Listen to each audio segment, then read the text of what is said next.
Ministry of Commerce and Industry. Matters raised with permission, Shriman Subhash Barala ji.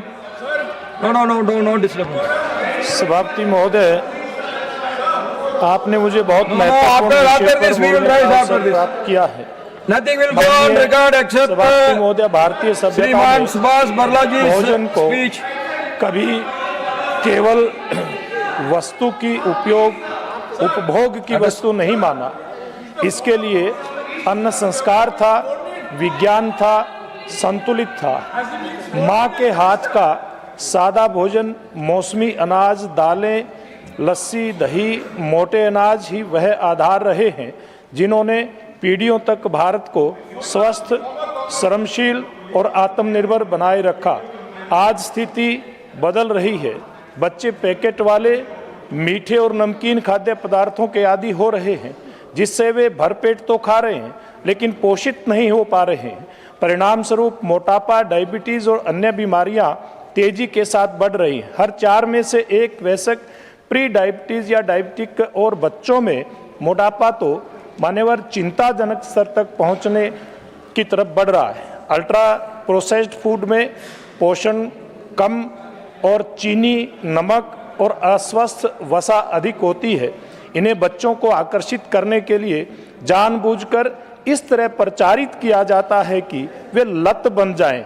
इससे हमारे बच्चे उपभोक्ता नहीं बल्कि बाजार बनते जा रहे हैं।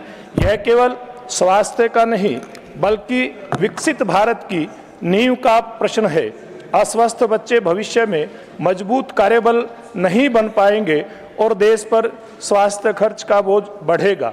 इसलिए सरकार से आग्रह है कि बच्चों को लक्षित विज्ञापनों पे रोक लगे, पैकेट पर स्पष्ट चेतावनी लेबल हो, स्कूल व आंगनबाड़ियों में पारंपरिक और मोटे अनाज को बढ़ावा दिया जाए तथा ईट राइट इंडिया और मिलेट मिशन को मजबूत किया जाए। मान्यवर, अमेरिकन साइंटिस्ट की एक रिसर्च के आधार पर एक पेपर पब्लिश हुआ है और यह paper addiction science, public health history और पॉलिसी से सबूतों को मिलाकर दिखाता है कि कितने अल्ट्रा प्रोसेस्ड फूड को जानबूझकर उसी इंडस्ट्री प्लेट बुक का इस्तेमाल करके बनाया गया था जिससे मॉडर्न सिगरेट बनी। इसके कारण से ये बच्चों के अंदर लत बनता जा रहा है। उसी प्रकार से और यूनाइटेड किंगडम के उदाहरण से हमें सीख लेते हुए भारत में भी कड़े नियम बनाने चाहिए। स्वस्थ बच्चे ही विकसित भारत की मजबूत नींव है। धन्यवाद। श्रीमान सदानंद मगालू सेठ तनवाड़े जी। Thank you, Chairman Sir, for giving me opportunity to raise an important issue. Chairman Sir, I rise to draw the attention of this August House to growing menace of cyber frauds targeting tourists in major tourist destinations such as Goa and several other states. In recent years, Goa has emerged as a major tourism hub and has also attracted digital nomads and remote workers. While this has helped the local economy, it has unfortunately led to sharp rise in online scams related to hotel and accommodation bookings and digital payment frauds. There have been several cases where fake hotels, holiday homes, homestays, and other accommodation are listed on online platforms. Fraudsters also create fake websites in the name of well-known hotels or booking portals. Tourists fall prey to these scams and on reaching Goa, discover that no such booking exists or that the hotel itself does not exist. This not only ruins the family holiday but also causes heavy financial losses as they are made to pay large advance amounts. Despite regular advisories, these fraudsters continue to resurface using fake websites, virtual mobile numbers, international internet calls, and anonymous digital platforms. Advisory warnings alone are not sufficient to deal with these organized gangs. There is an urgent need for strict measures. Tourist-related websites should be allowed to operate only after proper KYC verification. Websites without verified credentials should be identified, blocked, and immediately barred. Chairman, sir, This is a serious issue affecting tourist safety, causing financial losses running into hundreds of crores and damaging Goa's reputation as a safe tourism destination. In today's digital age, protecting tourists online is as important as ensuring their physical safety. Protecting the digital safety of tourists is essential to safeguard India's tourism economy and our global image.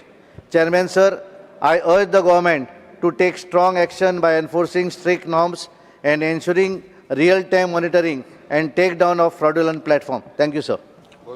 Shrimati Sangeeta Yadav ji. माननीय सभापति महोदय, आपने मुझे 0 our में बोलने का अवसर दिया, इसके लिए मैं आपका आभार प्रकट करती हूँ और सदन को प्रणाम करती हूँ।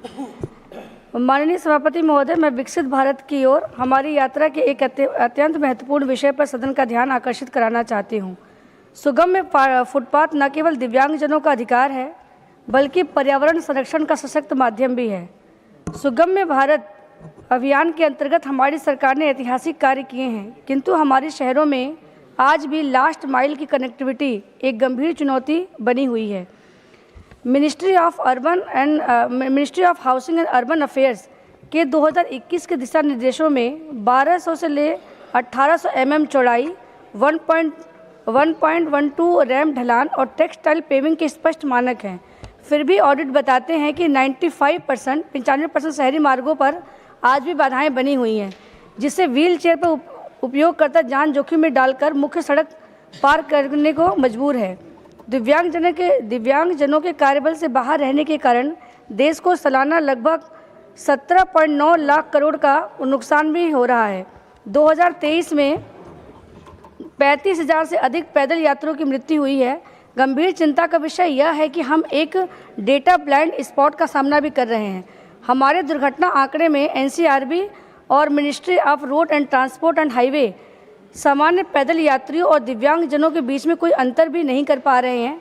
यदि टूटे हुए फुटपाथ के कारण कोई व्हीलचेयर उपयोगकर्ता या नेत्रहीन व्यक्ति दुर्घटना का शिकार होता है, तो उसे केवल पैदल यात्री दुर्घटना के रूप में दर्ज किया जाता है। पैदल यात्रियों की मृत्यु में 7.7% की वृद्धि को देखते हुए इस डेटा को अंतर को बांटना आवश्यक है। माननीय सभापति महोदय, हमारी सरकार दिव्यांगजनों भाई बहनों के लिए बहुत कुछ कर रही है। दिव्यांग मेले भी लग रहे हैं, रोजगार से भी हम जोड़ रहे हैं, लेकिन उसके साथ ही मैं कुछ डिमांड सरकार से करना चाहूँगी। नंबर 1, सड़क दुर्घटना डेटा में दिव्यांगता स्थिति का एक कॉलम अलग से जोड़ा जाए ताकि जोखिमों का सही आकलन हो सके। सभी निर्माण कार्यों में ministry of housing and urban affairs में दिव्यांगता के जो 2021 के मानक है उसका कड़ाई से पालन सुनिश्चित किया जाए। और हमें यह सुनिश्चित करना होगा कि जो संविधान अनुच्छेद 21 के अनुसार सबको जीवन का अधिकार है, उसमें हमारे दिव्यांगजन भाई बहनों को अलग से हम तवज्जो दें। सबको धन्यवाद। श्रीमती सुमित्रा पालमिक जी। धन्यवाद अध्यक्ष महोदय। मैं आज इस सदन के माध्यम से एक ऐसे विषय पर ध्यान केंद्रित करना चाहती हूँ जो हमारी संस्कृति, विरासत और विकसित भारत की आधुनिक जनसांख्यिक सच्चाइयों के बीच एक सेतु का काम करता है। माननीय अध्यक्ष महोदय, हमारी संस्कृति में कहा गया है कि उनके होने भर से सभी मुश्किलें दूर हो जाती हैं। उनके होने भर से सभी मुश्किलें दूर हो जाती हैं। माता पिता वो भगवान हैं जिनके आगे हर दुआ मंजूर हो जाती है। महोदय, प्रधानमंत्री जी के दूरदर्शी नेतृत्व से हमारी सरकार युवाओं और महिलाओं के उत्थान के ऐतिहासिक कदम उठा रही है, लेकिन अब समय आ गया है एक बात और कहने का मुझे कि जिस प्रकार से सैंडविच पीढ़ी मौन पुकार कर रही है, उनकी नौकरी की ज़रूरतों से अपने माता पिता की सेवा के नैतिक कर्तव्य के बीच में वो झूल रहे हैं। महोदय, सबसे अधिक युवा शक्ति होते हुए भी इस वर्ष 2026 तक भारत में वरिष्ठ नागरिकों की संख्या 14.9 करोड़ से अधिक हो गई है। 2036 तक यह आंकड़ा 23 करोड़ को पार कर जाएगा। जल्द ही हर भारतीय तीसरा भारतीय बुजुर्ग होगा। तीव्र शहरीकरण और रोजगार के कारण करोड़ों युवाओं गृह नगरों से विवस्थित होकर दूर बस गए हैं, पीछे रह गए हैं तो उनके बुजुर्ग माता पिता। जब हर घर में बुजुर्गों को किसी मेडिकल इमरजेंसी की सामान्य देखभाल की ज़रूरत होती है तो एक शारीरिक उपस्थिति बहुत ज़रूरी होती है महोदय, या तो उनके बेटा या तो उनकी बेटी। जब वो परेशान होते हैं ऑफिस से छुट्टी लेने के लिए तो उन्हें छुट्टी नहीं मिलती है। सिल्वर इकोनॉमी की तेज़ी से बढ़ रही है, लेकिन इस इकोसिस्टम की सफलता के लिए यह ज़रूरी है कि प्राथमिक देखभाल के लिए बेटा या बेटी का होना बहुत ज़रूरी है और वो छुट्टी के लिए परेशान होते हैं। महोदय, मैं सरकार से आग्रह करना चाहती हूँ कि मातृत्व मैटरनिटी और पितृत्व पैटर्निटी और अध्ययन अवकाश स्टडी लीव की तर्ज पर सरकारी और निजी दोनों क्षेत्रों में 45 दिनों का अवकाश बहुत आवश्यक है। महोदय, यह अवकाश 60 वर्ष से अधिक माता पिता के लिए गंभीर बीमारी के कारण उन परिवार में उन बच्चों को मिलना चाहिए। माननीय, मैं कहना चाहती हूँ कि जैसे एक माँ 20 वर्ष अपने बच्चे को पालने में देती है, उसी तरह एक पुत्र को भी छुट्टी मिलना चाहिए। मैं कहना चाहती हूँ कि दिल की गहराइयों से एक सबक सीखा है।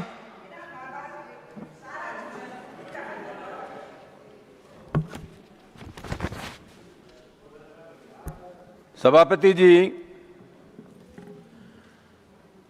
अभी राष्ट्रपति जी के अभिभाषण में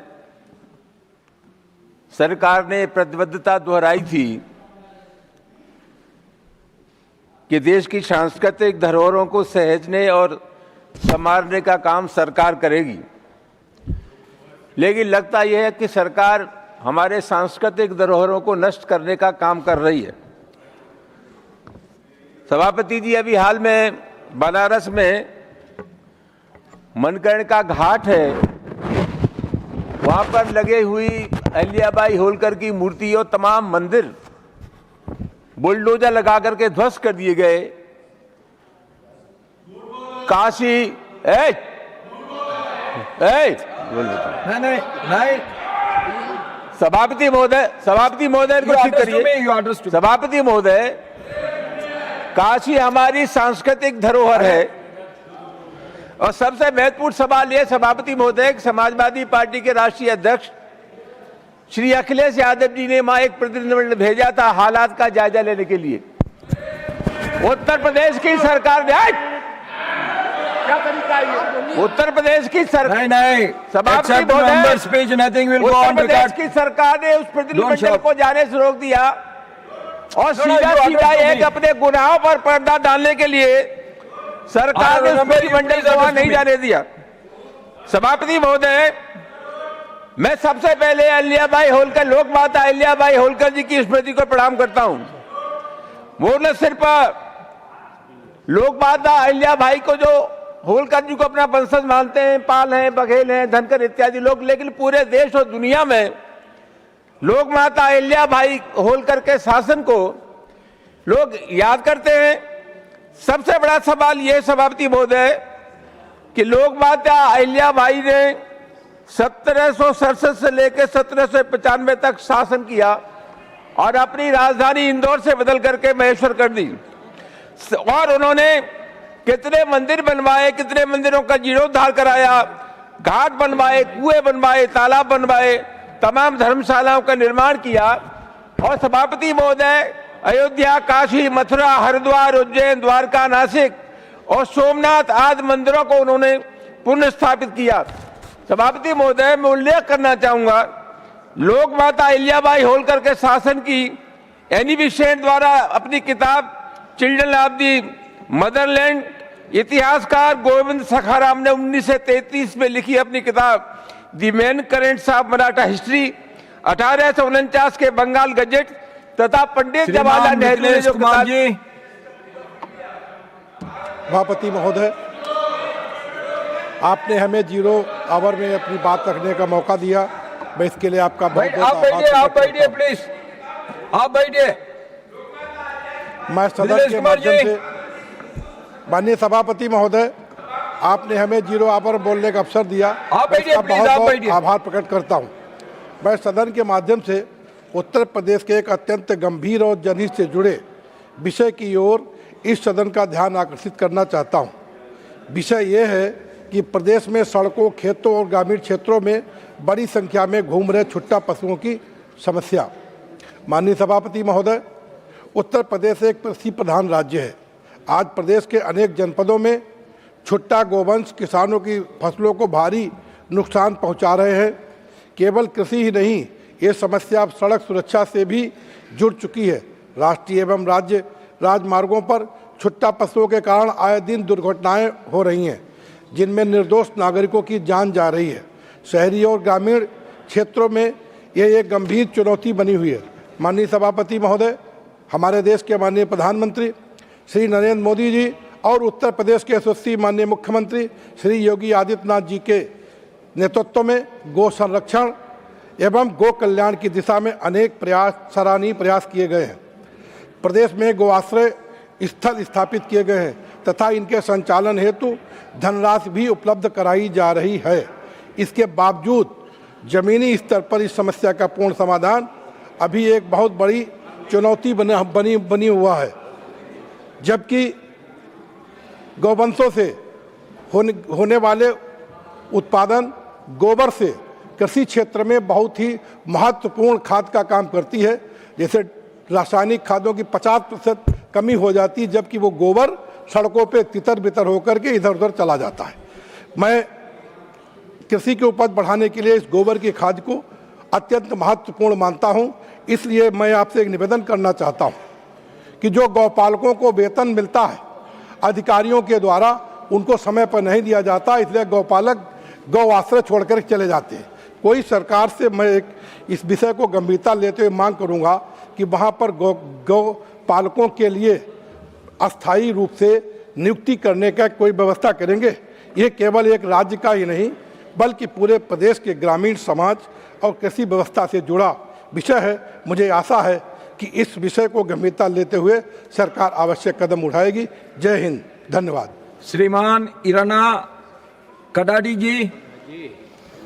माननीय सभापति महोदय, मैं सदन का ध्यान कर्नाटक की दूसरी राजधानी बेलगावी में स्थित हवाई अड्डे से संबंधित मुद्दे की ओर आकर्षित करना चाहता हूं। इसका निर्माण 1942 में रॉयल एयरफोर्स की द्वारा किया गया था। बेलगावी कर्नाटक, महाराष्ट्र और गोवा 3 राज्यों की सीमा पर स्थित होने के कारण यहाँ अत्यंत संवेदनशील और महत्वपूर्ण है। बेलगावी एक बड़ा रक्षा केंद्र है। यहाँ Maratha light infantry, ITBP, commando training centre और एयरफोर्स स्थित है। यहाँ देश की रक्षा करने वाले हजारों जवान, प्रशिक्षणार्थी और अधिकारी लगातार यात्रा करते हैं। बेलगावी एक एजुकेशनल, मेडिकल और इंडस्ट्रियल हब है। केंद्र सरकार यहाँ एयरपोर्ट की इंफ्रास्ट्रक्चर बढ़ाने के लिए 262.64 करोड़ रुपए की लागत से नई एयरपोर्ट टर्मिनल बिल्डिंग और 25.98 करोड़ रुपए से एफ्रान का विस्तार कर रही है।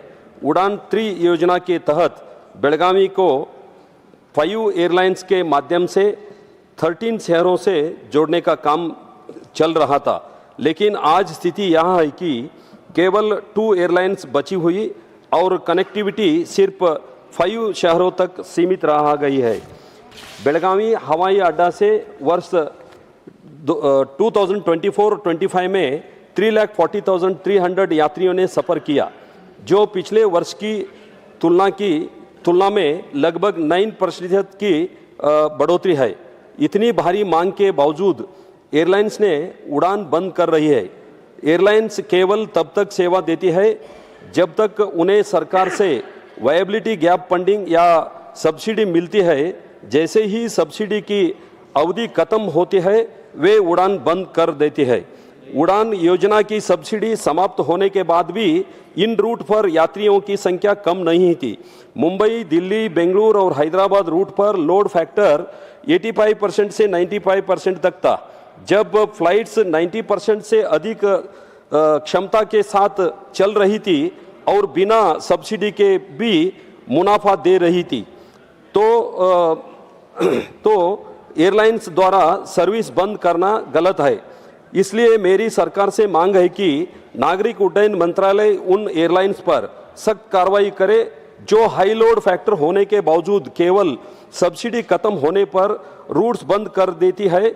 रक्षा वाले और आम नागरिक के सुविधा के लिए मुंबई, पुणे, चेन्नई, इंदौर और जयपुर से शहरों की उड़ान तत्काल बहाल की जाए और यहाँ सुनिश्चित किया जाए कि बेलगावी की कनेक्टिविटी बनी रहे। धन्यवाद महोदय। श्रीमान नागेंद्र रॉय जी। Sir, I like to bring to your notice that the corridor from Russia to Africa via China, Myanmar, Bharat, Bhutan, Nepal, Pakistan, Afghanistan, Iran, Iraq, Jordan, Israel is the longest corridor in the world. Out of these tracks, Alipurduar to Siliguri is the main corridor covering the national sanctuary like Jaldapada, Chilapata, Gorumara National Park, Vaikuntapur Forest, Mahananda Wildlife Sanctuary used by the elephant from era to era. The hills is situated to the north of this corridor and to the south the density of the population so is the between this area the main elephant corridor is situated, but developmental activity like the construction of the railway track national highway have been gradually leading to the deduction of elephant and other animals which is the detrimental to the wildlife Protection Act 1972. It is the very regrettable to say that 41 elephants have died on the 168 kilometer long way from New Jalpaiguri Junction to Alipurduar Junction since 2004. And furthermore, large number of the elephants including camels have died during the last few years. There is an estimated number of 488 elephants who had been facing serious threat from the increasing growth of human population. India still holds a population of around 27,000 elephants is the government of India data in 2017. North Bengal has a total of 3,306 square kilometer forest area out of which 2,000 square kilometer considered as the elephant habitat. But today, this corridor is the congested on the occupied by human being. I therefore request the Union government to construct either flyover of the underground process for human being without any disturbance to elephant and other animals for their free movement. Thank you, sir. Thiru R. Girirajan ji. Thank you, Chairman, for giving this opportunity to speak on this. The Tamil Nadu Power Generation and Distribution Corporation operates and manages various power projects in Tamil Nadu with a significant total installed capacity of over 45,000 megawatts. Tangetco is one of the best DISCOM in the country. As the sole distributor of electricity in Tamil Nadu, Tangetco ensures that electricity reaches homes, businesses and industries efficiently. Sir, Tangetco has consistently urged Central Financing Agencies, Power Finance Corporation, PFC and REC Limited to reduce the interest rates on loans to ease their business and improve their financial position. The government of Tamil Nadu has urged REC and PFC to reduce the interest rate on Tangetco's loans to 8%. Nothing that continuous efforts had already reduced the annual interest cost to around 10.5%. Sir, the high interest rates ranging from 9.5% to 12.65% have forced on TANGEDCO to pay approximately 7,000 crore in interest annually on loans from central institutions, which are rate reduction could significantly decreases. Sir, the TANGEDCO has been working on restructuring its debt and improving financial performance, including improving its ranking to secure better terms with a projection to break even within the 3 financial years. The Tamil Nadu government continued to call for a reduction of PFC and REC loan interest rates by at least 1.5% and a new comprehensive debt restructuring scheme. Therefore, sir, I urge the Union government to reduce interest rates on loans from PFC and REC by at least 1.5% to alleviate the financial strains and for the development of TANGEDCO, Tamil Nadu. Thank you, sir. Doctor Anil Sukhdev Rao Bonde ji. धन्यवाद आदरणीय सभापति महोदय।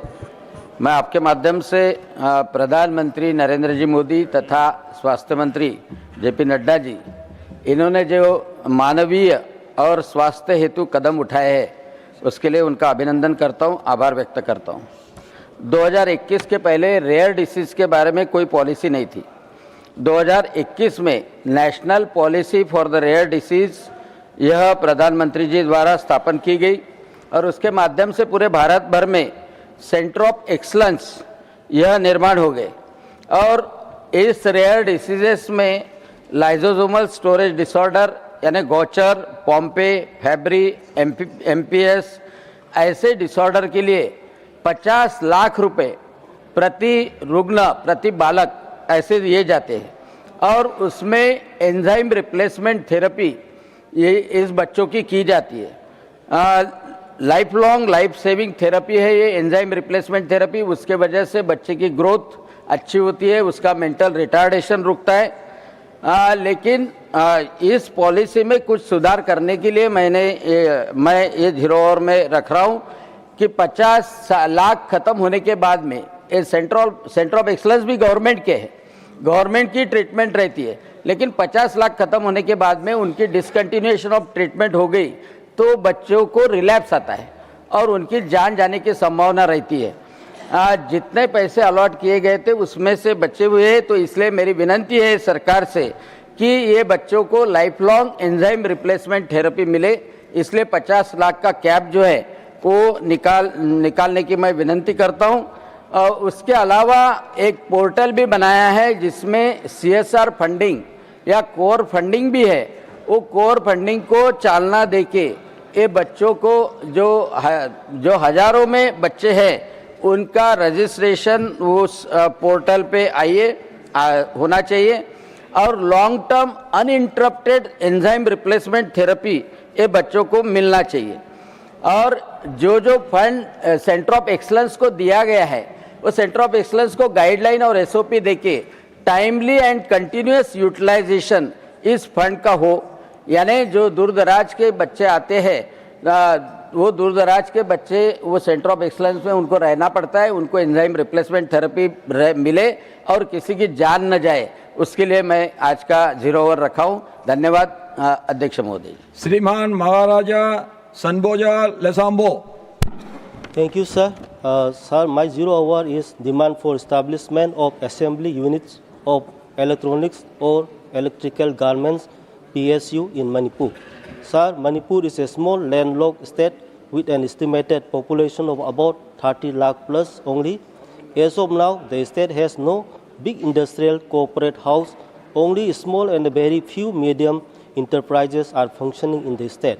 The literacy rate as per latest population census is 76.94%.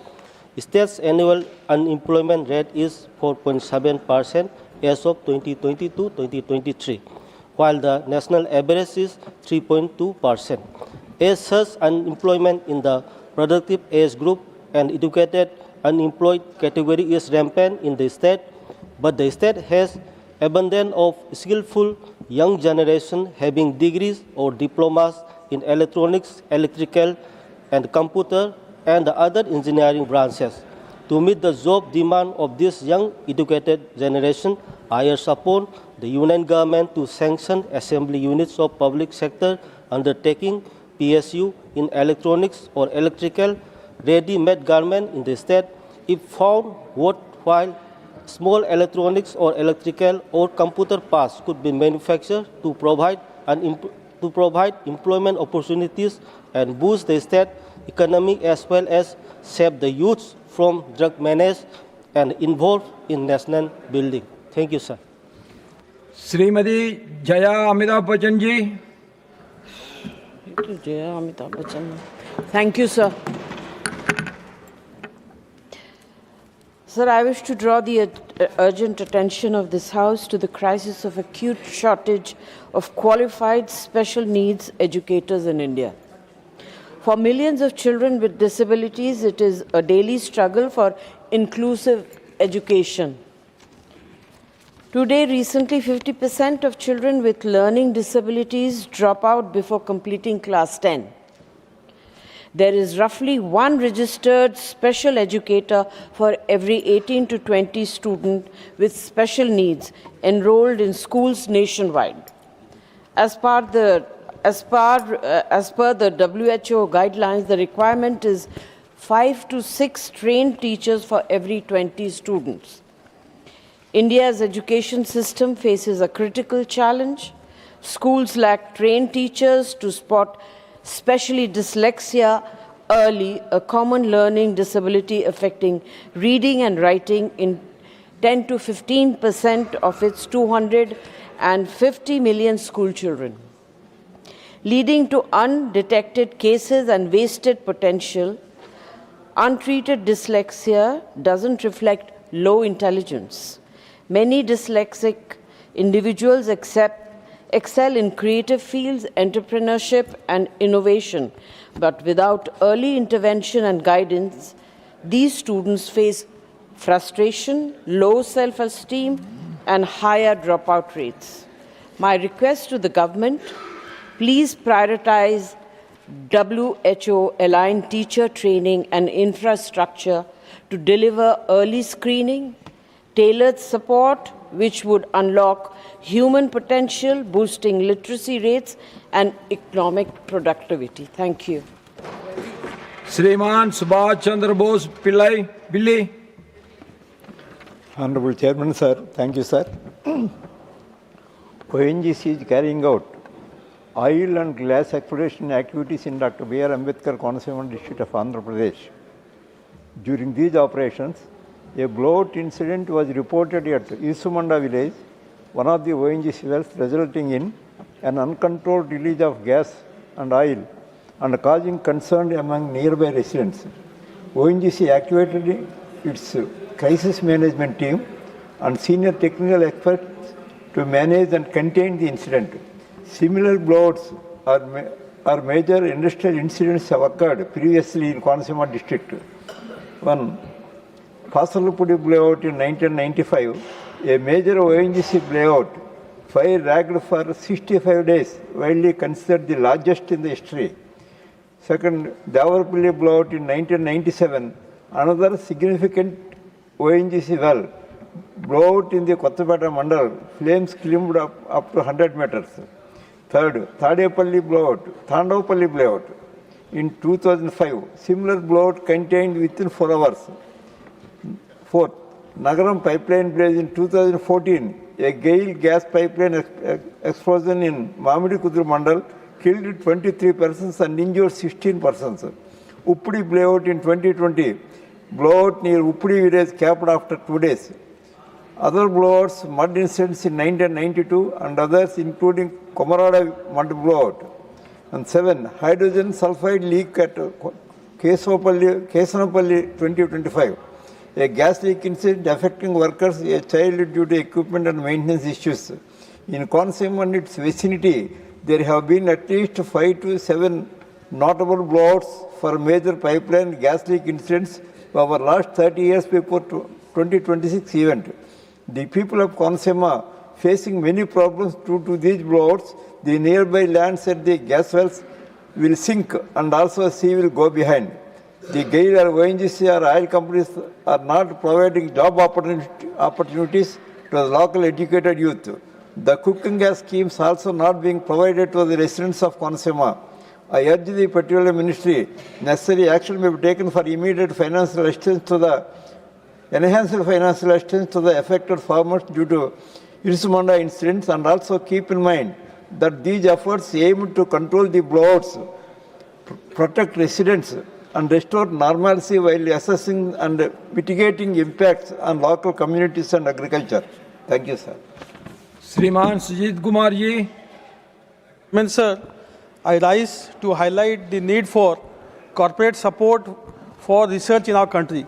Sir, Section 135 of the Companies Act mandates that companies that meet certain financial threshold have to spend on CSR. Today, sir, 27,000 companies are contributing over 34,000 crores towards education, healthcare, livelihood, skilling, sports, and rural development. Sir, many honorable MPs in the House will attest to the impactful work of CSR in their respective states or constituencies.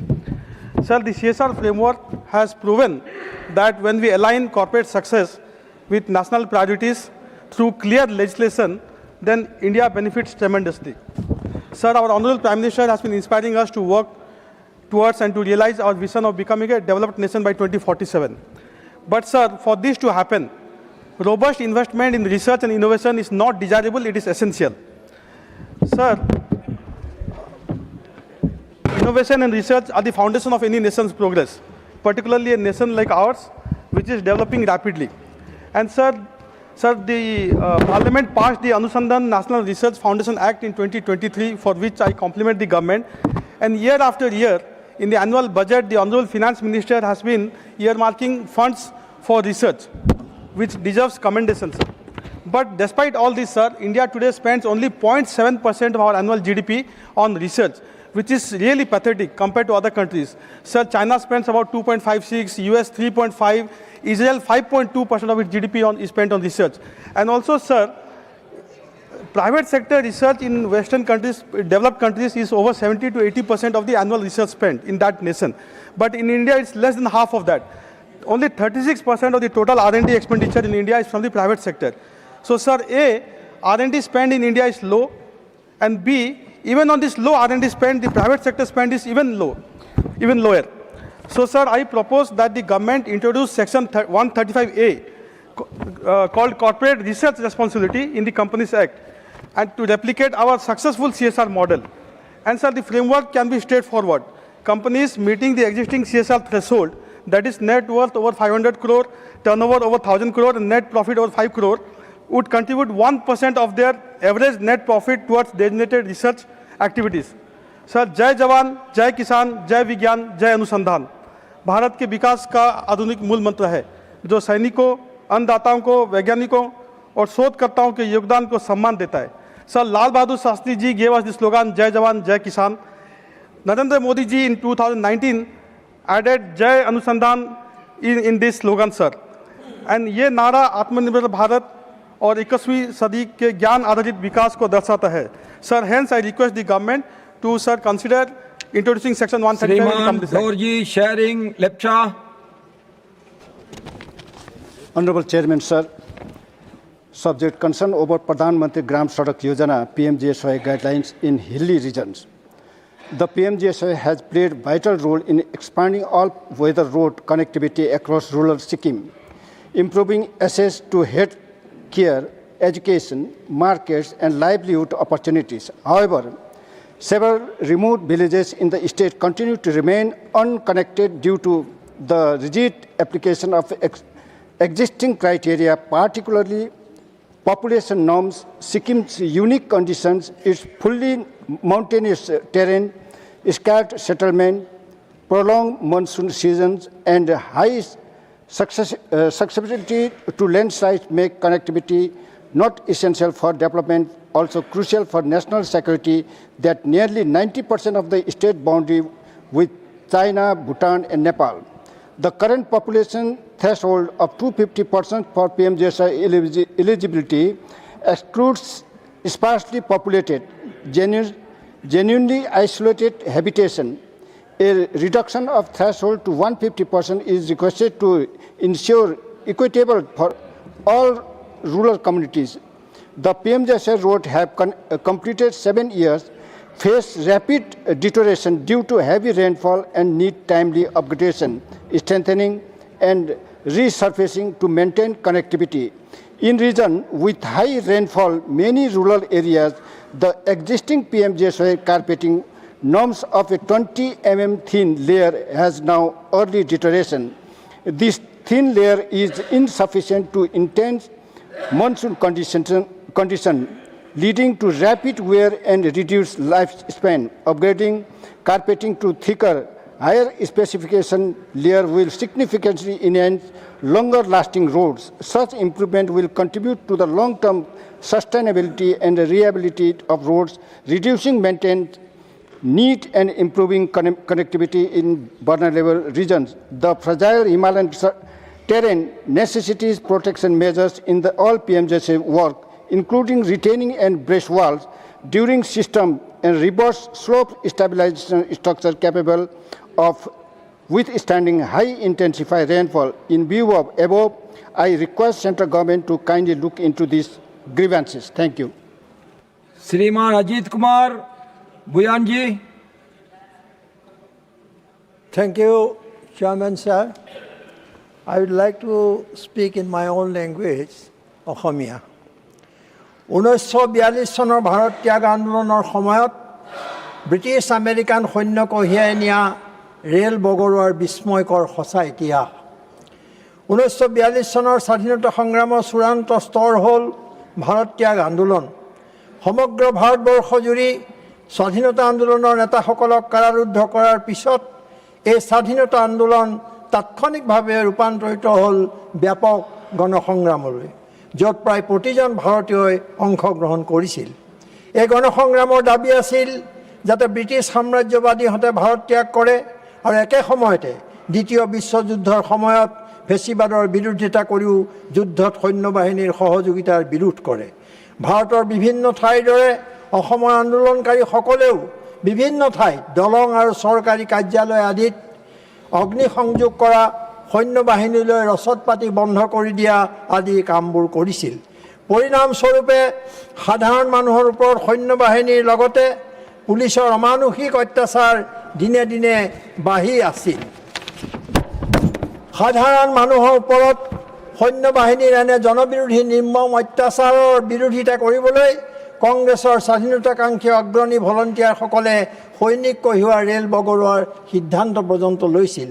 এই সিদ্ধান্ত কাৰ্যকৰী কৰিবলৈ সেই সময়ৰ নগাঁৱৰ কংগ্ৰেছী নেতা আৰু কৰ্মীসকলে গুৱাহাটীৰ ওচৰৰ কোনোবাখিনিত কামটো কৰাত অৱশেষত খাটাং কৰিলে আৰু ইয়াৰ বাবে চূড়ান্তভাৱে নিৰ্বাচন কৰিলে গুৱাহাটীৰ পূব পিনে থকা পাণবাৰী আৰু পানীখাইটি ৰেল ষ্টেচনৰ মাজৰ নলঘুলি নামৰ ঠাইডোখৰ। এই অভিযানৰ আগভাগ লৈছিল স্বাধীনতা যুঁজাৰু মুক্তি বাহিনীৰ অগ্ৰণী নেতা মহদানন্দ দেৱগোস্বামী আৰু তেখেতৰ 10জন সহযোগী যোদ্ধাই। এইসকল নগাঁৱৰ বিভিন্ন ঠাইৰ আছিল আৰু মহদানন্দ দেৱগোস্বামী নিজে আছিল মায়ঙৰ বাসিন্দা। মৃত্যু বাহিনীৰ এইসকল যোদ্ধাই 1942 চনৰ 24 নৱেম্বৰ তাৰিখে সন্ধিয়া 7 বজাৰ পৰা 8 বজাৰ ভিতৰত বৰ্তমানৰ নাগালেণ্ডৰ তাহানিৰ অসমৰ ডিমাপুৰলৈ এখন বিশেষ ৰেলযোগে প্ৰায় 700ৰ পৰা 1000জন ব্ৰিটিছ আমেৰিকান সৈনিক কঢ়িয়াই নিয়া ৰেলৰ চিৰি লাইনচ্যুত কৰি গোটেই ৰেলকেইখন দীঘাৰু নৈ এটা ঘুলিত বগৰাই চালক পৰিচালকৰ লগতে আটাইবোৰ সৈনিককে নিহত কৰিছিল। ই আছিল ভাৰতৰ স্বাধীনতা আন্দোলনৰ এক ব্যতিক্ৰমী ঘটনা। সম্ভৱতঃ অসমতে এই ঘটনা সংঘটিত হৈছিল, অথচ যিটো ঘটনা আজিলৈকে ভাৰতৰ কোনো বুৰঞ্জীত লিপিবদ্ধ নহ'ল আৰু অন্ধকাৰতে থাকি গ'ল। উল্লেখযোগ্য যে ৰেলখনৰ ইঞ্জিনটো আছিল নলঘুলিৰ ৰেল আলি আৰু দ পিটনিৰ তলত পোত গৈ আছে বুলি স্থানীয় ৰাইজে দাবী কৰিছে। স্বাধীনতাৰ এই বিৰল ঘটনা ভাৰতৰ কোনো বুৰঞ্জীত উল্লেখ নাথাকিলেও জ্ঞানপীঠ বঁটা বিজয়ী অসম সাহিত্য সভাৰ প্ৰাক্তন সভাপতি ডক্টৰ বীৰেন্দ্ৰ কুমাৰ ভট্টাচাৰ্যই লিখি উলিওৱা श्रीमान हर्ष महाजन जी, श्रीमान राजीव शुक्ला जी। धन्यवाद सभापति जी। अश्विनी वैष्णव जी, अच्छा इलेक्ट्रॉनिक मिनिस्टर यहाँ बैठे हैं। माननीय सभापति जी, मैं आज इस सदन में एक ऐसे मुद्दे की ओर आपका ध्यान दिलवाना चाहता हूं जो न सिर्फ समाज की बातचीत को प्रभावित कर रहा है बल्कि हमारे लोकतांत्रिक ढांचे, हमारे युवाओं की मानसिक स्वास्थ्य और सार्वजनिक विश्वास की नींव को भी हिला रहा है। बात सोशल मीडिया की है और उससे भी ज़्यादा सोशल मीडिया की जवाबदेही की है। आज स्थिति है कि कोई भी कुछ लिख देता, किसी पर भी आरोप लगा देता, किसी की भी प्रतिष्ठा को एक ही पोस्ट में तार तार कर देता है। और माननीय सभापति जी, एक बार कोई चीज़ वायरल हो गई तो उस झूठ को वापस लेना लगभग असंभव हो जाता है। न प्लेटफॉर्म जिम्मेदारी लेते हैं, न लिखने वाला सामने आता और उसके बीच में पिसता एक आम नागरिक, उसकी इज्जत, उसका करियर और उसका मानसिक संतुलन। सभापति जी, हाल ही में गाजियाबाद में 3 नाबालिग बच्चियों की कोरियन गेम्स देखते हुए आत्महत्या की दर्दनाक घटना ने पूरे देश को झकझोर दिया है। इस मामले में यह सामने आया कि सोशल मीडिया और ऑनलाइन कंटेंट से जुड़ी अफवाहें, अतिरंजित नैरेटिव और डिजिटल दबाव ने उनकी मानसिक स्थिति पर गहरा प्रभाव डाले।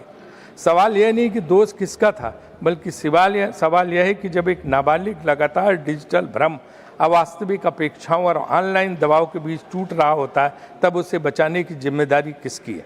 क्या उस प्लेटफॉर्म की नहीं जो ऐसे कंटेंट को बढ़ावा देता है?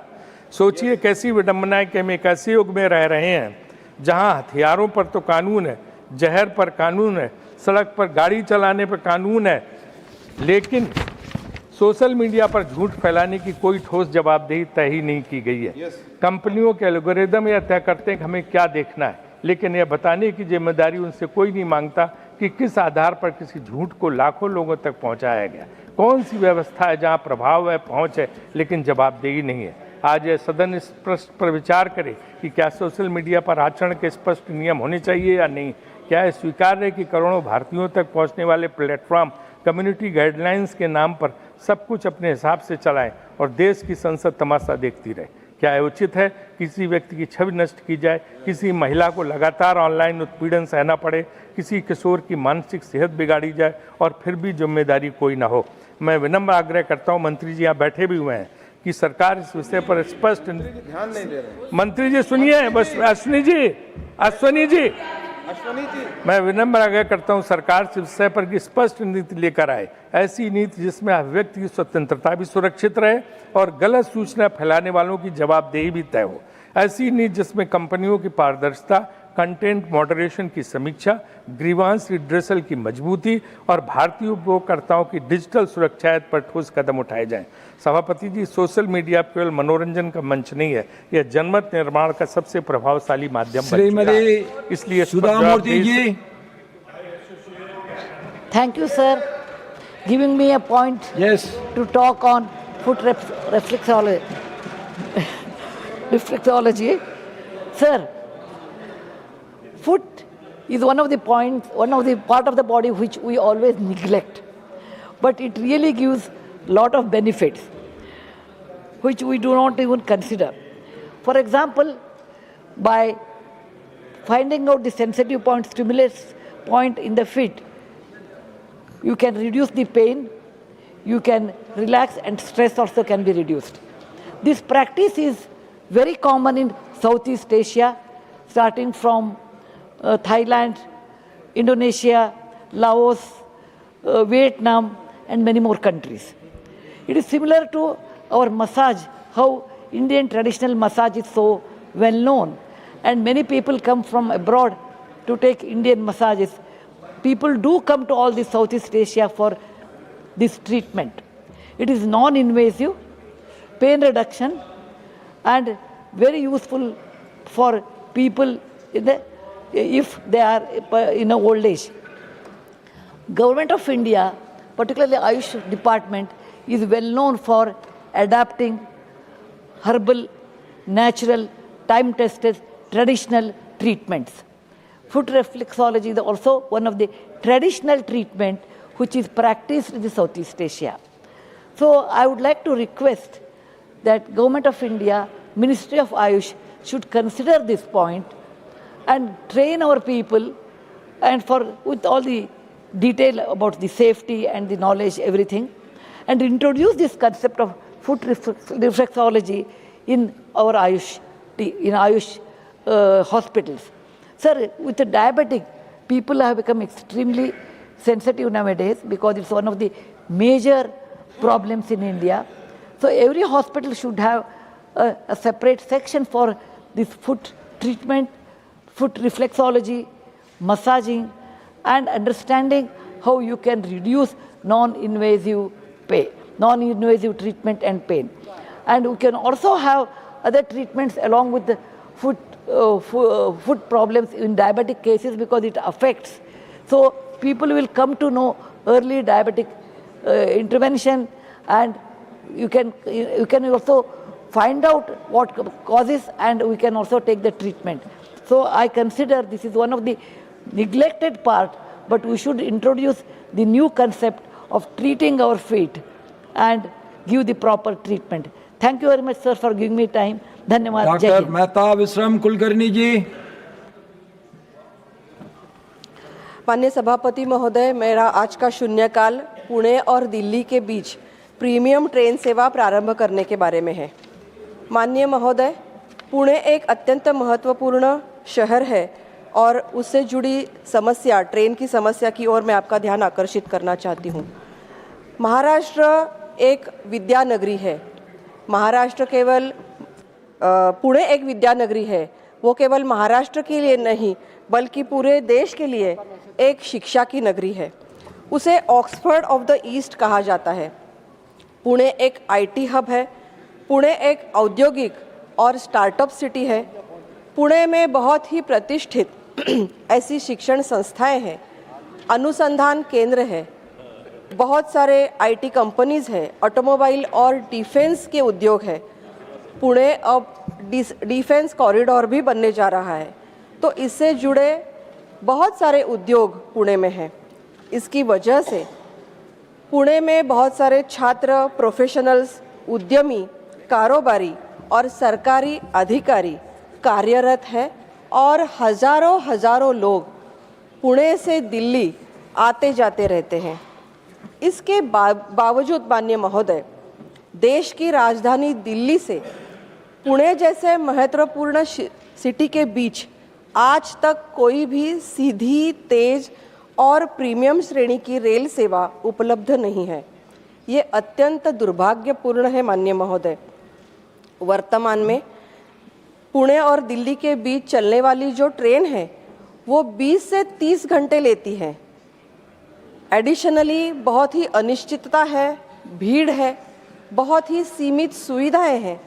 प्रीमियम विकल्पों का अभाव यात्रियों को बड़ी परेशानी निर्माण कर रहा है. आज माननीय महोदय, पूरे देश में बहुत सारे शहरों को जोड़ने वाली राजधानी एक्सप्रेस, वंदे भारत और तेजस जैसी सुविधाओं से जोड़ा जा रहा है. राजधानी एक्सप्रेस जैसी ट्रेनें, स्लीपर ट्रेनें राजधानी को बड़े शहरों से जोड़ रही है.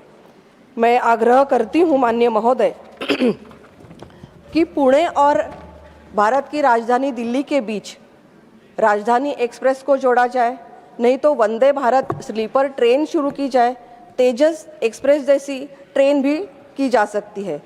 मेरी सरकार से ये रिक्वेस्ट है, ये अनुरोध है कि पुणे जैसे महत्वपूर्ण सिटी को वंचित न रखा जाए. धन्यवाद माननीय महोदय.